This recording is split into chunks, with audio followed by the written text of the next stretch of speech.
Olá, seja bem-vindo à nossa Feira Cultural 2020. A Feira Cultural é um projeto que visa envolver todos os alunos em prol de um único empreendimento.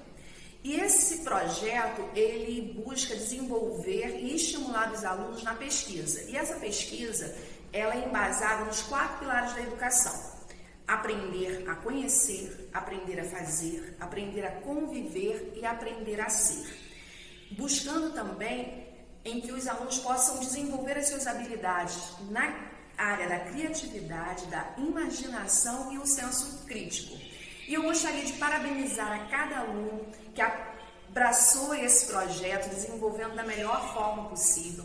Gostaria também de parabenizar os nossos professores monitores desse projeto, que acompanhou cada etapa, que foi o professor Leonardo e o professor Mariano. Muito obrigada e parabéns pelo trabalho desenvolvido. E por último, a mais importante aí de todos, que é o nosso pilar fundamental nesse projeto, em todas as etapas que nós passamos em 2020, que é a família. Gostaria de agradecer e parabenizar a vocês por ter recebido e abraçado esse projeto, estimulando cada etapa. Parabéns e muito obrigada. Vamos agora lá conhecer um pouquinho do nosso trabalho? Olá pessoal, meu nome é Leonardo Ribeiro, sou professor de História. Estamos hoje aqui para apresentar para vocês o nosso projeto de Feira Cultural. Projeto esse que foi feito em parceria com a disciplina de Geografia, onde nós estamos trabalhando temas relacionados às duas disciplinas.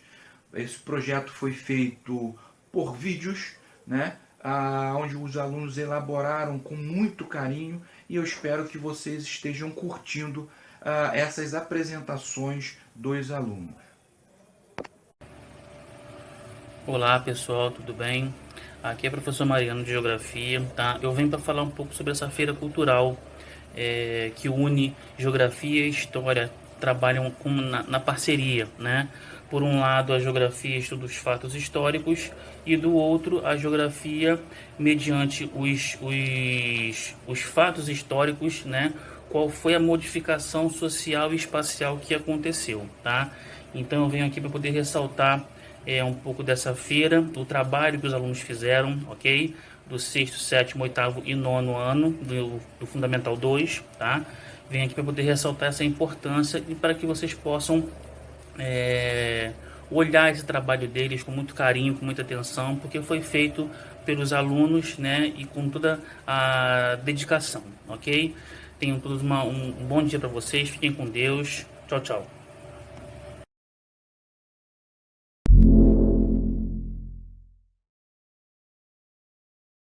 A Idade Média durou mais de 1000 anos.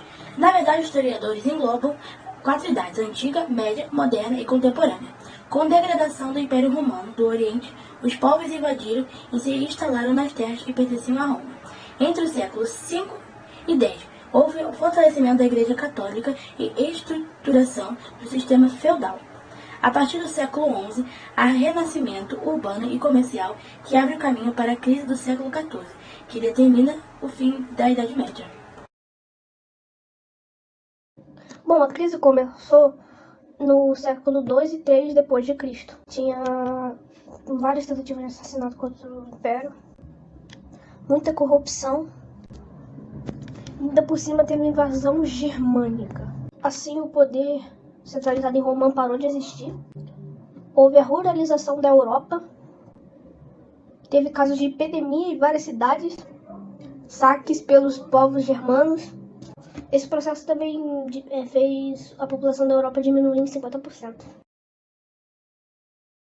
Os reinos germânicos estabeleceram-se após a desagregação do Império Romano e resultaram em uma série de transformações que caracterizam a Idade Média. Os territórios até então controlados por Roma foram ocupados pelos povos germânicos, que se estabeleceram e criaram reinos de curta duração. Grande parte do que conhecemos atualmente sobre a arte bizantina está relacionada à temática religiosa, diversas manifestações artísticas produzidas no Império Bizantino, como esculturas, pinturas, mosaicos, iluminuras, construções arquitetônicas e produções literárias, refletiam a influência de religiosidade cristã. A arquitetura foi um dos destaques de arte bizantina. Suas construções costumavam ter linhas curvas e incluíam grandes cúpulas. No século VII, os povos árabes viraram apenas a religião do islamismo. O profeta Maomé foi quem fundou a religião islâmica. A unificação religiosa ajudou na formação política. Eles conquistaram o restante do Oriente Médio, o norte da África e parte da Península Ibérica, da Ásia Central e da Índia. A intolerância aos islâmicos é chamada de islamofobia. Na Idade Média iniciou-se o processo de ruralização da economia europeia, de forma que a área rural ganhou importância econômica crescente, enquanto os centros urbanos perderam importância. O comércio migratório ou fixo é o principal motivo da grande importância das feiras na Idade Média Ocidental até o século XIII. Com o fim do Império Romano Ocidental, a circulação de moedas diminuiu e o comércio também enfraqueceu. O mar Mediterrâneo e as rotas terrestres ainda são usadas para comércio de mercadorias durante a Idade Média. Bem, o direito romano é um conjunto de leis que ela começou a se desenvolver no século V a.C. Bem, ela também submeteu os habitantes dos territórios já dominados, e o direito romano manteve a unificação e facilitou também a administração do Estado. O imperador Justiniano, ele promoveu todas as leis romanas que já existiam e também foram adicionadas novas leis romanas. E isso foi juntado tudo em um documento só, que ele foi, a partir daquele dia, foi chamado de Corpo do Direito Civil. Dentre os impactos ambientais negativos causados pelo homem, podemos citar a diminuição dos mananciais, extinção de espécies, inundações, erosões, poluição, mudanças climáticas, destruição da camada de ozônio, chuva ácida. E o que podemos fazer para diminuir os impactos ambientais? Economizar água, evitar o consumo exagerado de energia, separar os lixos orgânicos e recicláveis, utilizar produtos ecológicos e biodegradáveis.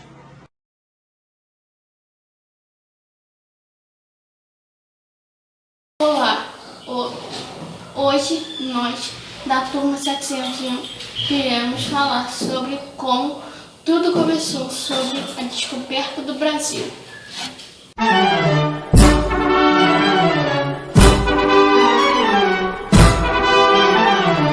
No dia 22 de abril de 1500, a frota comandada por Pedro Álvares Cabral chegou ao Brasil, batizado inicialmente de Vera Cruz pelos portugueses.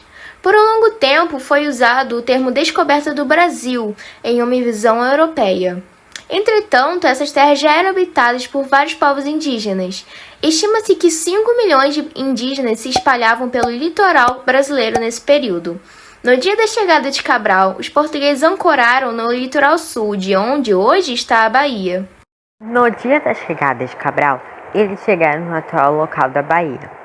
Antes de irem à Índia, destino final, eles permaneceriam no Brasil até o dia 2 de maio, para pegar posse das terras.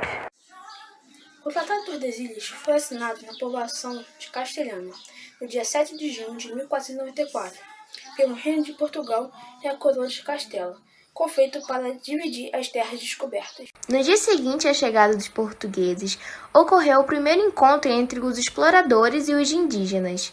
No dia 26, o primeiro domingo depois da Páscoa, o frade franciscano Henrique de Coimbra rezou uma missa em terra firme. No dia 1º de maio, uma outra missa foi rezada e também realizada a posse oficial da terra. Na Europa, o objetivo dos jesuítas era evitar o aumento de protestantes. Na colônia, pretendiam impedir que os protestantes realizassem a catequização indígena. Hoje eu vou falar para vocês sobre um homem muito especial, Vocês sabem quem ele é? Cacique? Não, é Jesus. Na companhia foi introduzida a produção de cana-de-açúcar. A vinda dos escravos africanos para o trabalho nos engenhos contribuiu para a miscigenação. O sucesso da cana-de-açúcar trouxe outros comerciantes até o Brasil. Nós não somos invasores. Somos contribuidores da economia açucareira. A colônia começa a expandir com a chegada dos bandeirantes. Esses homens vieram à procura de ouro, mas escravizaram os indígenas. Por causa deles, a maioria da população indígena foi exterminada. Mas se eu vejo indígena, eu mato o escravizo infeliz. Com a descoberta do ouro, ocorre um aumento demográfico. Os portugueses querem explorar cada vez mais os brasileiros, que geram várias revoltas.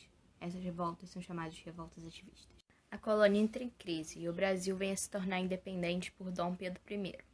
Lembre-se sempre, os portugueses não descobriram, mas sim encontraram o Brasil, onde já havia milhares de índios. Então foi isso, pessoal. Esperamos que vocês tenham gostado. Até a próxima.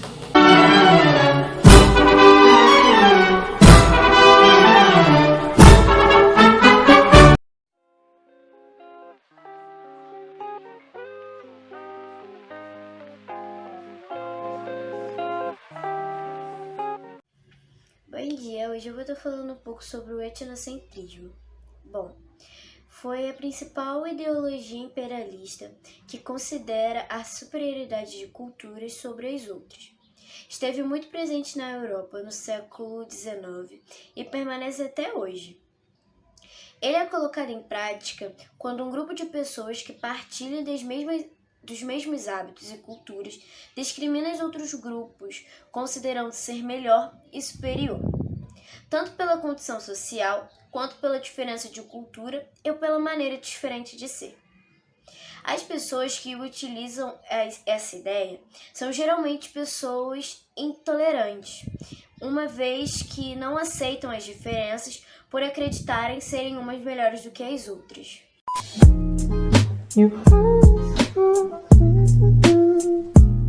A unificação da Alemanha, que foi uma unificação territorial que levou ao surgimento da Alemanha como Estado e nação.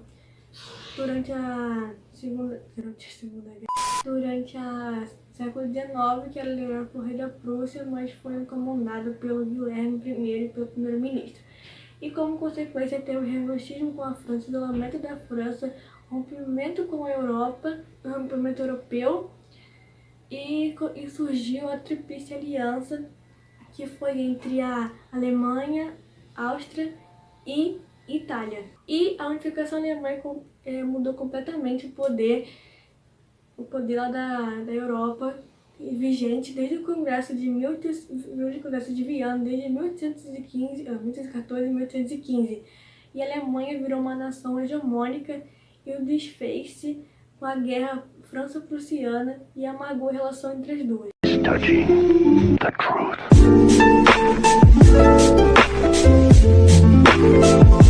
Meu nome é Mirella e eu vou falar sobre a dominação da África.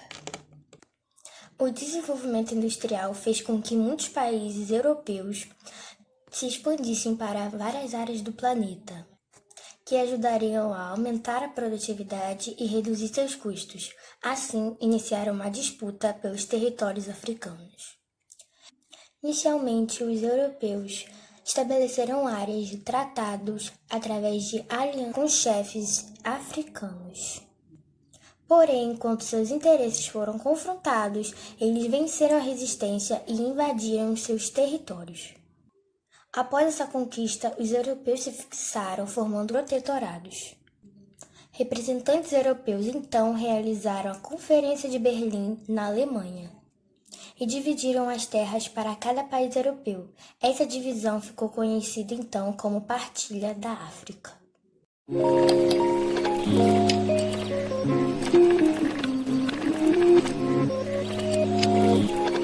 Olá, meu nome é Luiz Fernando e eu vou estar falando sobre a unificação da Itália. A unificação da Itália consistiu em um processo de união entre diversos reinos, que formavam a Península Itálica. Depois da expulsão dos austríacos, aconteceu durante a segunda metade do século XIX e se encerrou no ano de 1871. Devido à ocupação italiana, os reinos passaram a formar apenas um país, que foi denominado o Reino da Itália, que foi governado pelo rei Victor Emanuel II. O processo foi tardio e promoveu um atraso no desenvolvimento da indústria italiana.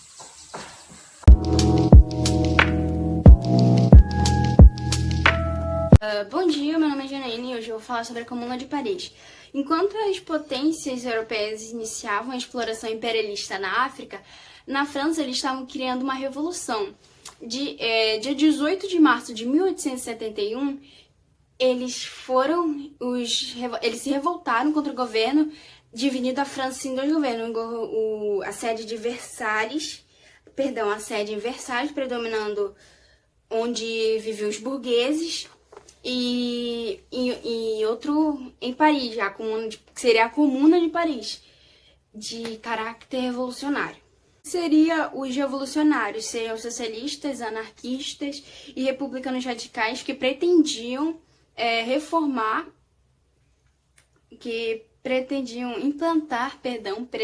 implantar reformas que antecedem a população. Como vocês sabem, não durou muito tempo, durou 2 a 3 meses, porque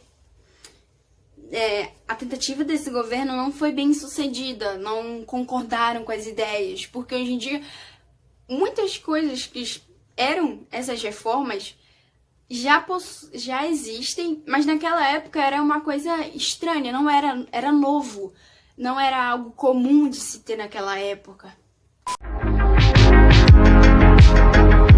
A essência do imperialismo está na dominação de uma nação sobre outra, com interesses políticos e econômicos. Ao longo do século XIX, os líderes dos países imperialistas buscavam obter apoio popular para assim justificar as campanhas de dominação de outras nações. E assim, para consolidar suas intenções, eles fizeram uso de várias ideologias.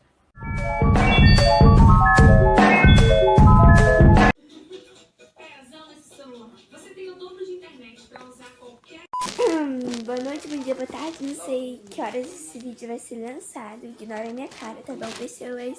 Eu vou falar sobre a guerra de ópio. Sim, eu vou estar lendo. Eu vou falar sobre as guerras do ópio. Eu vou estar lendo aqui um livro, na página 309. No século... Não sei o século. Que lindo.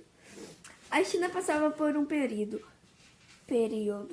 de estabilidade política e econômica. Seus principais produtos industriais eram seda, fios de algodão, porcelana e chá. Não havia interesse em expandir seu mercado para o Ocidente, mantendo o comércio com a Europa limitado ao litoral de Cantão. Nessa época, os ingleses desejavam ingressar no mercado chinês para vender suas mercadorias. Mas por causa da baixa aceitação dos produtos, passaram a traficar ópio, cujo consumo estava disseminado entre a população da China. O governo chinês reagiu em rapidez em 1838. O imperador declarou que a droga era nociva, portanto, não apenas proibiu o comércio do ópio, como também o apreendeu com destruição. Esse acontecimento serviu de pretexto para que se iniciasse uma guerra entre os dois países.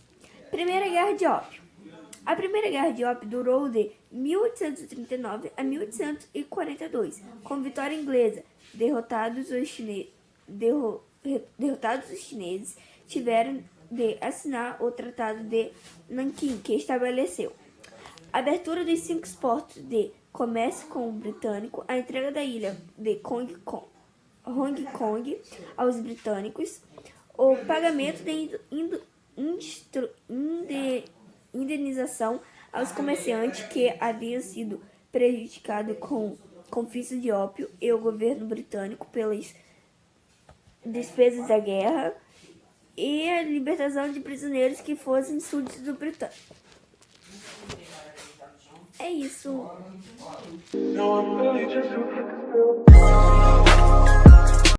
Meu nome é Nayara, vou falar sobre o imperialismo na Ásia. O imperialismo na Ásia ocorreu ao longo do século XIX, quando potências europeias, Japão e os Estados Unidos ocuparam regiões asiáticas. A expansão para a Ásia se deveu a fatores econômicos como a garantia de matérias-primas para a indústria, mercados e produtos ideológicos para civilizar esses povos. A colonização da Ásia. A ocupação das Índias, nome genérico para as terras descobertas, começaram durante a chamada Revolução Comercial, ocorrida entre os séculos XV e XVII. Desta maneira, estavam garantidos produtos como as especiarias, porcelanas e todas as gamas de mercadorias que não se encontravam na Europa. Os portugueses foram os primeiros europeus autorizados a constituir portos em certas regiões da Índia, China e Japão. No entanto, com a Revolução Industrial, o cenário econômico europeu mudou. Com o surgimento de fábricas, se produzia mais e se necessitava mais matérias-primas. Ao mesmo tempo, era preciso menos mão de obra e o desemprego aumentou. Dessa maneira, nações industrializadas como a França e a Inglaterra serão os novos protagonistas da conquista imperialista em países asiáticos. Nesse contexto, Inglaterra, França e Holanda foram ocupando territórios na África e na Ásia. O Império Alemão também se lançaria à conquista de regiões por estes continentes. Igualmente, o Japão aproveita para invadir a península coreana da parte da China. Os Estados Unidos começarão a ocupar linhas do Pacífico e o símbolo dessas conquistas será o Havaí.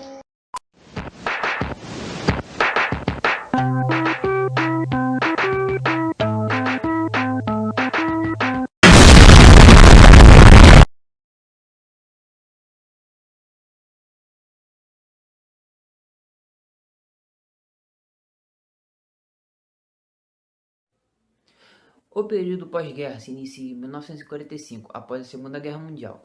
Esse estende-se até a queda do Muro de Berlim, que foi em 1995, também chamado de Guerra Fria. O termo cunhado em 1947 pelo assessor presidencial americano Bernard. Esse período foi marcado por disputas ideológicas entre Estados Unidos e a União Soviética. Essas disputas foram expressadas como a famosa paz impossível ou guerra improvável, criada pelo sociólogo francês Raymond. Com suas duas superpotências, pela disputa do poder, a ordem mundial tinha dois blocos, o bloco capitalista e o bloco socialista. O bloco capitalista, devido às tensões provocadas pelas disputas entre Estados Unidos e a União Soviética, novas alianças foram criadas entre os países. O bloco socialista, como proposta da OTAN, o bloco socialista criou o Pacto da Varsóvia, em 1955, que era uma aliança militar que tinha, portanto, o objetivo de conter a expansão capitalista no continente europeu.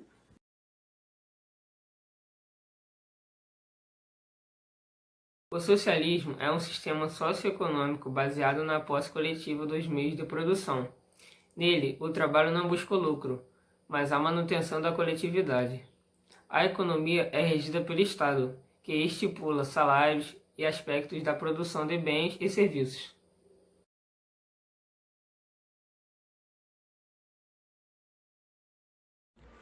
A Guerra Fria foi constituída por embates ideológicos, políticos e econômicos entre os Estados Unidos e a União Soviética. Ela recebeu esse nome pois não houve conflito militar direto entre as duas potências. Durante a ordem global que se instituiu na época, os europeus tiveram um papel secundário, pois a Segunda Guerra Mundial havia gerado muito prejuízo para seus países. Eles tiveram o território atrasado e economia debilitada. O marco para a Guerra Fria foi a utilização da doutrina Truman, que foi definida pelo presidente estadunidense, que visava frear o avanço socialista de outros países.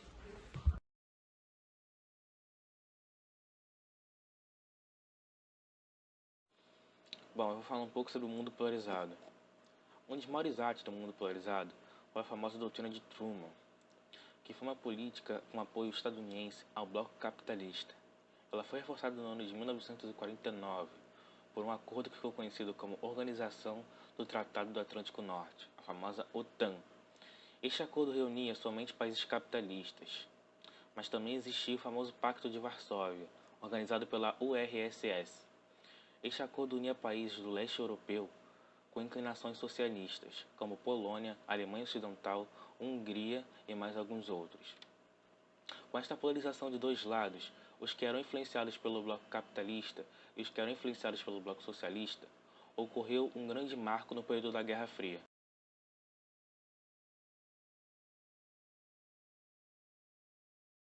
Tudo começou com a derrota da Alemanha na Segunda Guerra Mundial. A partir daí, os países que venceram determinaram que ela fosse dividida em 4 partes. 3 delas formando a República Federal da Alemanha, os capitalistas, e uma parte formando a República Democrática Alemã, os socialistas. Berlim, a sua capital, também foi dividida em setores, ambos da República Democrática Alemã. Em 1961, foi construído um muro que cercava o setor capitalista. Ele representava a divisão da Guerra Fria. O muro durou 28 anos, impossibilitando as pessoas de transitarem livremente pela cidade. Quem passasse poderia ser preso ou morto.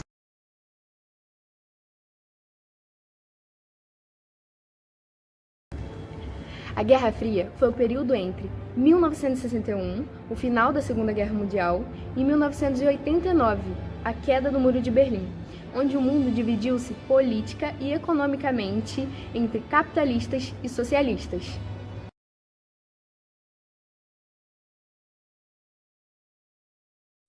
Bom dia, meu nome é Isaac, eu sou do 9º ano e eu vou falar sobre os avanços tecnológicos da Guerra Fria. Como a maioria sabe, a Guerra Fria foi uma disputa ideológica dos Estados Unidos contra a União Soviética, socialistas contra capitalistas. Nesse período a gente teve vários avanços tecnológicos, como por exemplo o primeiro homem a pisar na Lua, ocorreu nesse período também e foi um marco histórico. A maioria das pessoas conhece isso.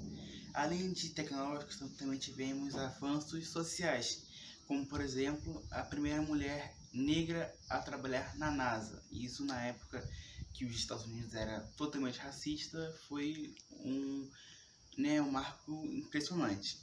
Um pouquinho mais tarde também tivemos a primeira bomba atômica, também pelo lado dos Estados Unidos, que infelizmente foi lançada no Japão. Como a maioria conhece, em Hiroshima e Nagasaki tivemos várias mortes. A União Soviética também não quis ficar para trás e fez uma bomba atômica também. Só que diferente dos Estados Unidos, ela não lançou a bomba numa cidade povoada, lançou no deserto e acredito eu que não teve nenhuma morte. Mais para frente também, nós tivemos o Tratado de Minsk de Paz, para cessar a produção de bomba atômica, para não causar mais mortes nenhumas. Essas foram algumas das poucas avanços que tivemos nesse período, mas foram muitos. Também tivemos avanços do governo, como por exemplo a CIA, que foi um sistema de espionagem dos Estados Unidos, e também a Rússia fez um sistema igual, só que com nome diferente. E é basicamente isso de grandes feitos que ocorreu nesse período. Em 1958, os Estados Unidos criam a União Nacional de Aeronáutica e Espaço, também conhecida como NASA. Em 1969, pela primeira vez na história, uma aeronave chega na superfície lunar, fazendo com que o astronauta estadunidense Neil Armstrong chegue na Lua e dê seus primeiros passos. Em 1983, os Estados Unidos criam um projeto chamado Guerra nas Estrelas, que pretendia criar barreiras e aprovar um sistema de rastreamento de mísseis. Os Estados Unidos e a União Soviética instalam mísseis em suas bases militares na Turquia. Em 1968, os Estados Unidos assinam o Tratado de Não Proliferação Nuclear, acordo esse que estabelecia limites no desenvolvimento de armamento nuclear. Em 1989, ocorre a queda do Muro de Berlim, evento esse que simbolizava o fim da Guerra Fria. A Guerra Fria, de fato, impulsionou as pesquisas tecnológicas. Nessa vontade de mostrar ao mundo uma superioridade, os Estados Unidos e a União Soviética investiram em tecnologia, telecomunicação, pesquisa e outros. Esses avanços são importantes até os dias de hoje, pois graças a ele as coisas estão sendo aprimoradas para o nosso melhor uso. Os avanços mais significativos durante a Segunda Guerra Mundial e a Guerra Fria foram lançamento de foguetes, ida do homem à Lua, criação e aprimoramento dos tanques de guerra. Mísseis B-2 que deram origem aos mísseis balísticos intercontinentais, como MX, Atlas e Titã.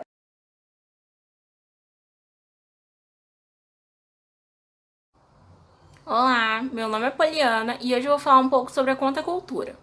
A contracultura foi um movimento que se iniciou na década de 50, logo no início da Guerra Fria. Só que ela só se popularizou na década de 60, e ele era mais conhecido como movimento hippie, pois as pessoas eram meio que contra o governo, contra as formas de cultura que eram impostas pelo governo. E eles tinham uns lemas: paz e amor, não faça guerra. Porque eles não gostavam das guerras também que estavam acontecendo. Era um movimento mais jovem. Só que na década de 70, o rock começou a entrar aí no meio da contracultura. E onde começou a entrar as roupas jeans, roupas rasgadas, usar mais a guitarra. E eles faziam protestos em forma de música, poesia, arte. Eles eram livres para isso. Na década de 60, quando ele se popularizou, foi quando começou a vir a contracultura aqui para o Brasil. E ela veio em forma de um grupo chamado Grupo Tropicália, que era muito conhecido. E ele era composto por vários cantores famosos, como Gilberto Gil e Caetano Veloso. E esse foi basicamente a contracultura.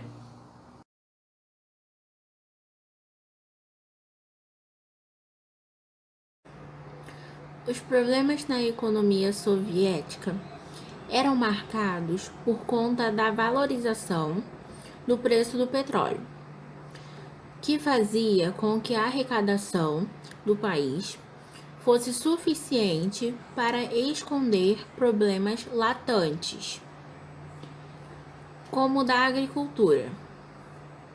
O envolvimento da União Soviética com a Guerra do Afeganistão em 1979, acabou ampliando o desgaste econômico dos soviéticos. Em 1985, Gorbachev assumiu o comando soviético e tinha como função solucionar a crise que o país enfrentava naquele momento. Gorbachev propôs reformas por meio da Glasnost e Perestroika, mas as reformas propostas pelo governo soviético contribuíram para aumentar o desgaste do modelo soviético.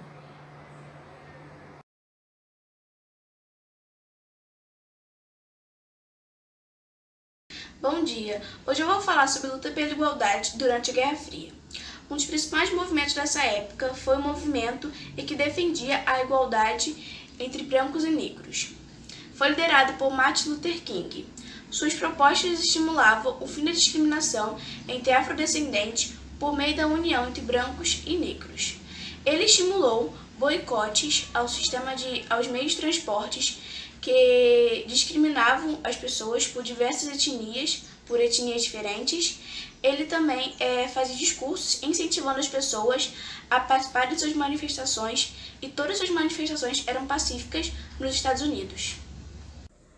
Foram manifestações desprovidas de conotação política, que tinham o objetivo de questionar a rigidez dos padrões implantados pela moral religiosa. Restringiram-se a sociedades apenas países desenvolvidos, onde tinham industrialização avançada, a penetração de meios de comunicação em massa, a alienação cultural que tinham no país eram mais evidentes. Resultaram-se no fortalecimento do conservadorismo político.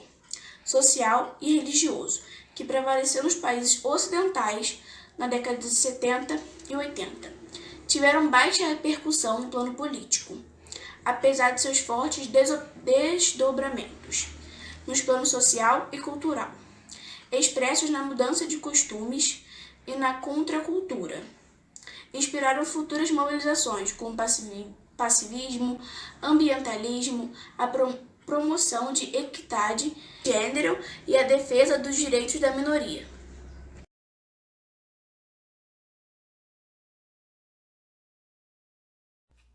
A Revolução Chinesa foi um processo responsável pela transformação da China em um país comunista.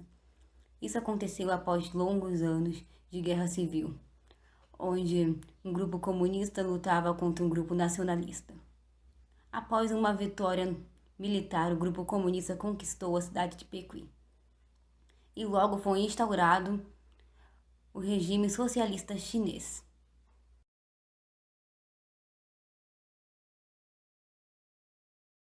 No ano de 1950, Cuba era liderada por um presidente chamado Fulgêncio Batista, e que na época o seu governo era bastante impopular e acabou ocasionando em que grupos fossem contra a política do ditador. Fidel Castro era um dos opositores e ele sempre fazia denúncias contra o governo do Batista, e também ele mostrava a situação em que o povo cubano vivia de exploração. O Fidel Castro ele foi preso, mas mesmo assim ele continuava organizando atos contra, o governo do Batista, e ele contribuiu para uma mobilização, Ele meio que criou um grupo com o Raul Castro, que era o seu irmão, incluiu o Raul Castro, e o médico Che Guevara. Os revolucionários se organizavam em uma região chamada Serra Mestra, e lá eles organizavam grupos para tentar tomar o poder e treinavam técnicas de guerrilha. Em 1962, as potências capitalistas, sob a liderança dos Estados Unidos, impôs um embargo econômico a Cuba. Porém, Fidel ampliou as relações com a União Soviética, o que estabeleceu ao seu país uma grande área de influência soviética.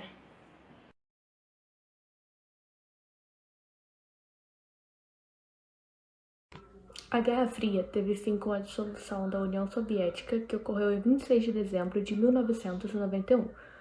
O fim da URSS foi resultado da grande crise econômica e política que ocorreu naquele país a partir da década de 1970.